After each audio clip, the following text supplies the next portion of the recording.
pauwi tayo mga katoto, young bird. Walang butas yan. Naka-entry ng 4 laps. Aw, kahit pa paano may pauwi tayo kahit isa. Magandang umaga mga katoto. Nandito po tayo ngayon. Kasalukuyan na naman pong nag-aabang bilang pangatlong lap ng ating Denver race ng North Summer Race ng FAR. Good luck po sa lahat ng mga nag-entry, no? At nag-pooling sa mga area at tumagos pa po sa main. Mabuhay po kayo. Sana lang mapagpa-uwi tayong lahat mga katoto, dahil sobrang init ho ng panahon ngayon. Gayun pa man mga katoto, ang ibon po natin ay nirelease ng alas 6:00 ng umaga. Ibig lang pong sabihin, maagang sumikat si Haring Araw. Kung sa gayon, kung maaga po yan sumikat, malamang po mainit po yan mananghalian.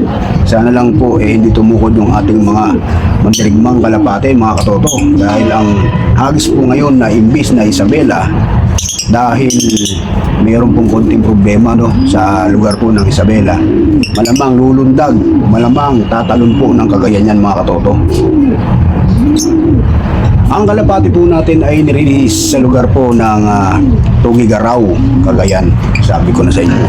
Paring Stanley nagpauwi na. Hagis ng Tugigaraw. Congrats.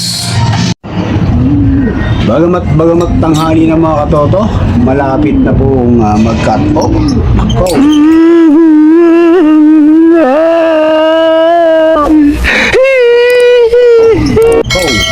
Abutin po tayo. Wala pa po yung ibon natin, alauna pasado ng mga katoto. Nakakatakot.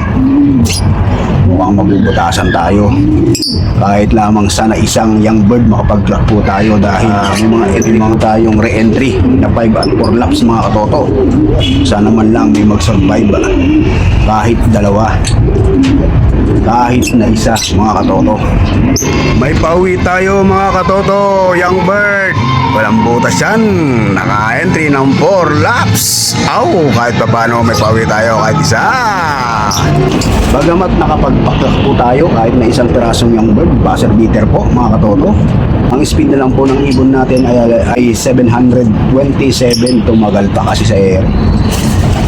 Sa bubong mga katoto, hindi agad nag-shoot. Buhat nung nakita niya tayo paparating. Ganyan po talaga yung ibon ko, no, sa akin. Kasi alam niyang uhulihin ko na naman siya. Maghahabulan na naman kami sa loob ng kulungan mga katoto. Ganyan pa man, naiklak po natin. Nakaisa na po tayo, pero may oras pa po. Baka sakaling masundan pa mga katoto, magantay pa po tayo.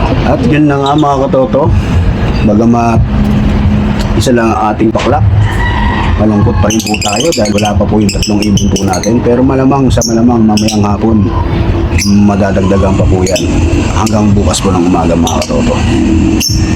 Sana po ligtas pa rin po sila sa kasalukuyan. Malamang kagaya ng unang clock natin mga katoto, yung benamanong clock po natin dumapo na po siya sa palayan kasi kulay putik ng bundok yung kanyang paanan.